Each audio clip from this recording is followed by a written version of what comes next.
నమస్కారం. గురుస్థుతితోటి ఏదైనా కార్యక్రమాన్ని ప్రారంభించడం, ఏదైనా కార్యక్రమాన్ని ప్రారంభించబోయే ముందు గురుస్థుతి చేసుకోవటం భారతీయమైన సంప్రదాయం, తెలుగువారి సంప్రదాయం.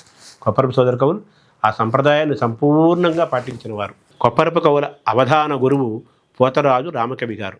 కొప్పరపు కవులు ఏ అవధానం చేసినా ప్రారంభంలో దైవస్థుతితో పాటు గురుస్థుతి కూడా చేస్తారు. కొప్పరపు కవులు వాళ్ళ గురువుని స్తుతిస్తూ చెప్పిన పద్యాన్ని ఒకసారి చూద్దాం. అష్టావధానం మనర్గళంబుగ చేయెత్తి ఎవ్వడు ఆశీర్వదించి ఆసుధారక పద్యమల్లంగ శబ్దముల్ నోటికి ఎవ్వాడు నూరిపోసే లక్షణ లక్ష్యముల్ లక్షల కొలదిగా నేర్పుమై ఎవ్వాడు నేర్వజేసే ప్రతివాదివాదముల్ పరిభవింపగదాలు సామర్థ్యమెవ్వాడు సంఘటించే తనకు గల అట్టి శిష్య బృందమ్ములోన అగ్రణిగా నన్ను ఎవ్వడు అనుగ్రహించే అభినుతించద అట్టి విద్యా ఫణీంద్రు రమ్య గుణసాంద్రు పోతరాట్ రామచంద్రు. ఎంత గొప్ప పద్యం చూడండి.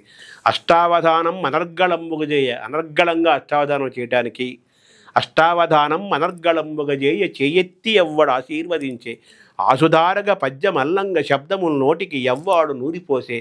పరమాసుధార సృష్టించడానికి ఆ శబ్దాలని మాకు నూరిపోసిన ఆ పరమ గురువు.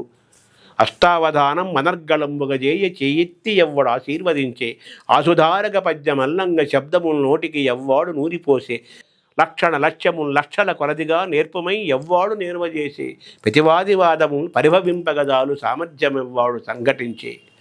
అంటే ప్రతివాదిని ఏదైనా ప్రశ్నలు వేస్తే అవలేలగా వాటికి సమాధానం చెప్పటం, వాళ్ళని ఢీకొట్టడం, అలాగే లక్షల కొద్దీ లక్ష్యాలని సాధించటం, ఆ సమస్యలను పూరించటం, ఆ తత్వపదలను పూరించటం, అడిగిన అంశాలను అవలేలగా కావ్యంగా ఆసుగా చెప్పటం, ఇవన్నిటికీ కారణం మా గురువుగారు అన్న పోతరాజు రామకవి గారి యొక్క ఆశీస్సులని గొప్ప వినయంగా కొప్పరపు సోదర కవులు చెప్పుకున్నారు. కొప్పరపు సోదర కవుల వినయ విద్యా సంపదకి సంప్రదాయానికి ఈ పద్యం అద్దం పడుతుంది. పోతరాజు రామకవి గారంటే 20 కళల్లో నిష్ణాతుడు.